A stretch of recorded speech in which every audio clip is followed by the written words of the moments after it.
UM Television, in service to humanity. Worldwide. Ayan mga kaibigan, magandang Wednesday pong morning po sa inyong lahat.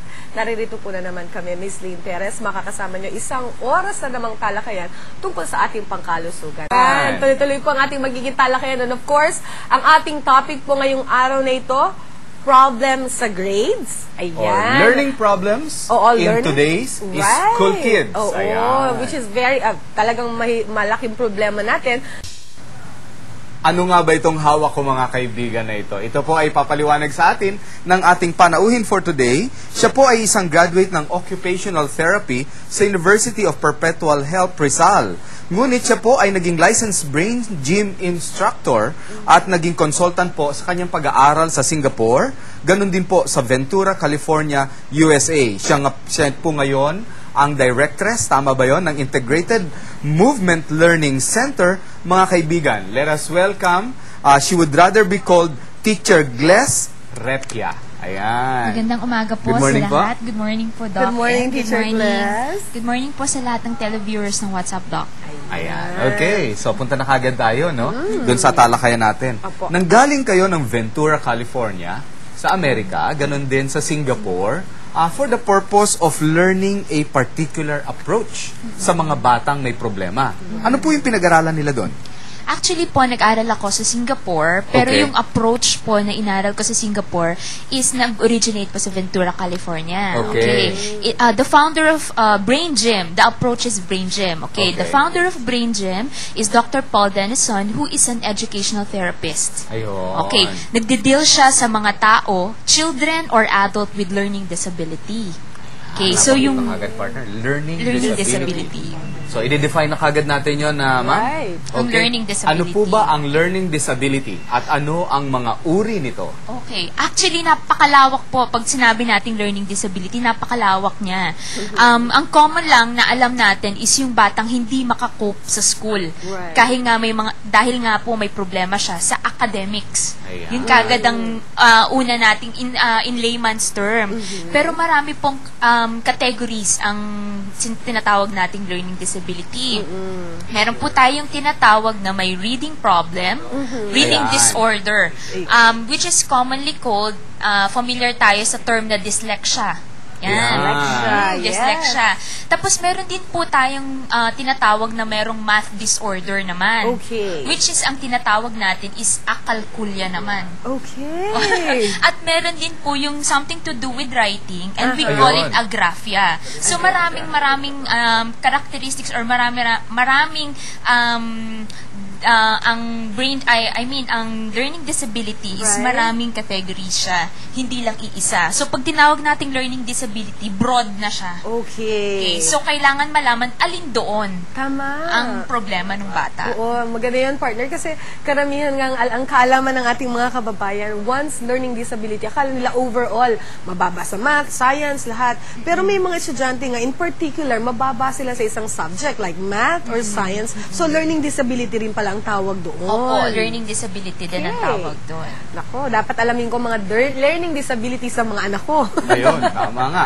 At ang mga dahilan ngayon ang pag-uusapan natin, doktora, no? Ay kasi po, ma'am, dumarating na lang ang mga magulang na nagre-report sa mga teacher nila dahil ikino-complain ang mga batang ito. Ayan, nahuhuli na sila dun sa usual class. Ang ginagawa ng mga principal, una, kinakausap yung bata. And later on, pag hindi talaga nag-i-improve, pinatatawag yung magulang. Right. At sinasabihan yung magulang, mabuti pa i-refer natin sa isang espesyalista sa ganitong kondisyon. Right. Ayan. So, anong experiences niyo po pagdating sa mga referral sa inyo? Actually po kasi, bago dumating sa amin yung bata, minsan na-diagnose na siya. Diagnosed already? Na-diagnose na By who? ng neurodevelopmental pediatrician or sometimes nabigyan na sila ng psychological tests. Okay. Kasi doon lang po malalaman kung talagang may disability yung bata. Ayun. Okay. Hindi kasi right away, for example, baka slow learner lang yung bata. Kasi parang nakakatakot, no? When will be the enough time for you to really realize na merong learning disability? Halimbawa ba talagang failing yung grades niya or kahit mga pasang-awa, should we consider that a learning disability? Usually usually hindi talaga sila makakope. Ang term is coping niya sa So, academics. hindi nila talaga maintindihan. Oo, hindi sila makakope kasi nga may certain problem nga sila. Ayan. Ipaliwanag natin ang mga simptomas ng mga batang ito, Doktora. Yes, no? oo. Meron po tayo, Teacher Gles pa. You would rather be called Teacher Gles. Mga pictures na inihanda po rito, and later on siguro mapapaliwanag natin ano yung mga simptomas o nakikita ng mga teachers sa kanila. Can you show the first picture, please? Ay, ang ganda nito, partner. Talagang ang children, ang kung ano man ito, children daw ang future ng bawat bansa. Ayan. The next picture natin, please. Ayan. So, makikita po natin na itong isang batang ito, lagi siyang nagtataas ng kamay, hindi pa tapos ang question ng teacher. Common po ba yan? Common po yan, Okay. yung ADHD po na tinatawag. Ayan. O sige, out picture lang muna tayo. So, ang ADHD ay ano po?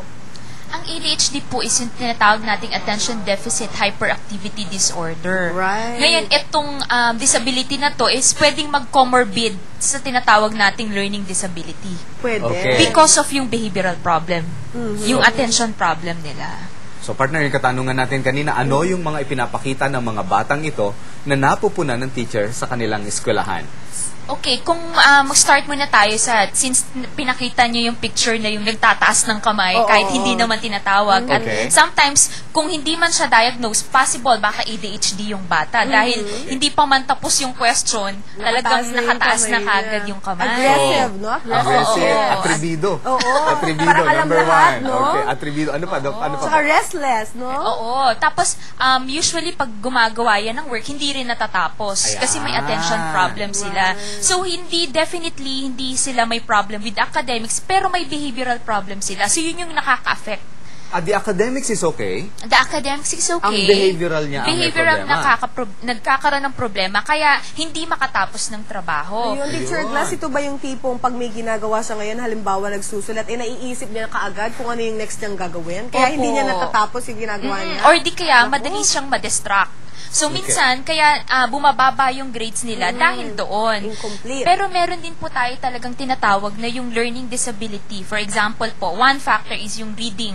Yung Okay. sinasabi nating dyslexia. Reading. O yun. So, usually po, kapag dyslexic ang bata, na apparent ito sa age na 7 years old, which is Okay. second grade level yon. Pero kung Grade severe, two. grade Okay, 2, oo. grade two. Pero kung severe po yung case ng bata, 6 years old pa lang, which is nasa grade 1 level pa lang, nakikita na natin right away na may diferensya yung I-simplify bata. natin, partner, for the purpose ng televiewer natin. Opo. Kasi common na halimbawa, tinuturuan natin yung bata.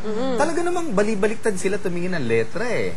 Kailan nagiging pathologic itong problema na to na tatawagin mo na dyslexia na talaga? Ano yung mga letra na yon? Usually po, nag-interchange ang DNB. DNB, Oo. Yes, that happens, Nag-change. no? Oo. Tapos minsan small d and small b. Oo.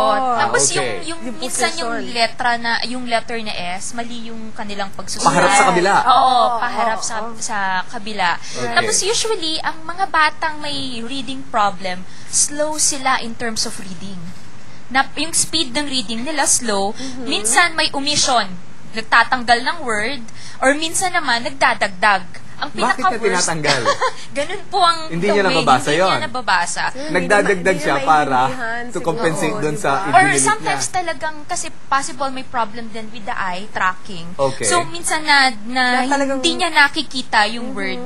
Or minsan naman nagdadagdag talaga sila kasi based on my experience, pag pinapabasa ko sila, minsan wala naman dun yung word, maririnig mo sa kanila. So may problem sila with oral reading. Ayan. Ayun. May problema ka sa oral reading. O, kapag gawain natin yan. mo. Kasi ito Gawain. yung binabasa niya sa teleprompter sa sinasabi niya. One paragraph, 3 paragraphs, lumalabas yun, ma'am. Ayan. Tapos kung i-discuss naman natin yung sinasabi nating math, Okay, Yung mathematics. akal- Marami yung Akalkulya. akalkulya, okay? A lot of people may problema sa math. Yes. Would you say na karamihan sa atin akalkulya? Hindi naman po. Yung extremes lang na sinasabi natin, kasi may 4 na group para masabi natin na merong math problem yung bata or Okay. akalkulya nga.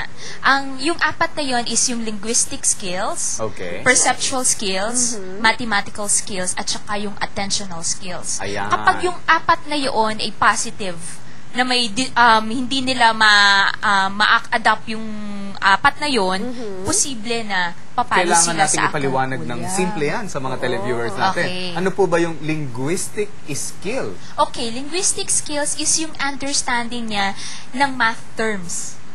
And paano niya i-convert yung math problems Okay. into math symbols. Understanding of math terms. Ide-demo ko sa iyo ito, ma'am. Okay, Ha? sige. Can you explain hyperbole in a sentence? Ay, mahirap. Kaya nga po, mas ko, Ayun. Dr. Jen. Okay. Linguistic yon. May problema sa mathematic terms. Okay. Mathematic terms. Pag sinabi naman nating perceptual skills, ito Okay. naman yung recognition and understanding ng symbol itself. Okay, the symbol, itself. math symbol. For example. Example, addition, di ba? It's a symbol. Supposed to be a Yes. plus. Oh, supposed to be a plus. Okay. Or, meron kasi akong before hinandle na addition yung topic namin, pero multiply siya ng multiply. Or minus siya ng minus. Okay. Pero addition yung pinapagawa Yung ko sa pinapag-aralan kanya. niyo. Oo. Okay. Tapos, yun ang perceptual skills na tinatawag Okay. natin. Pag So, mathematical linguistic skills naman, yun yung basic. Addition, subtraction, multiplication, and division. Right. Okay. At pag sinabi natin yung last is attentional skills, is yung figures. Nasusulat ba niya ng tama yung figures? Yung mga numero. At naiintindihan ba niya yung operational figures ng math? Yung operational figures is yung addition, minus, x, or for multiplication, at yung Okay. division. So, yun yung pinaka-basic. Yun yung apat na yon. Pagka may difficulty sila doon, kasi basic lang yun eh. Okay. Ngayon kung dapat may, di ba may expected level tayo. Pag grade Right. 2, dapat alam na nila yun. Pag grade 1, dapat alam na nila yun. Kasi prepa lang, inaano na sila nun eh. Parang na yun. pinapasok na yun. Okay. Ngayon, kung hindi nila alam yun, yun, doon nagkakaroon ng problema. Ayan. Ang ganda nung talakayan natin kay Talaga, Dr. parang partner, naiintindihan Oo. ko nang na-experience ng aking mga anak. Kaya Oo. At mamaya sa pagbabalik po natin, itatanong naman po natin kay Teacher Glessy, ano ang mga naging dahilan o sanhi, bakit nagkakaganito ang inyong mga anak? Huwag po kayong aalis, magbabalik po ang WhatsApp, Doc. Tawag lang po.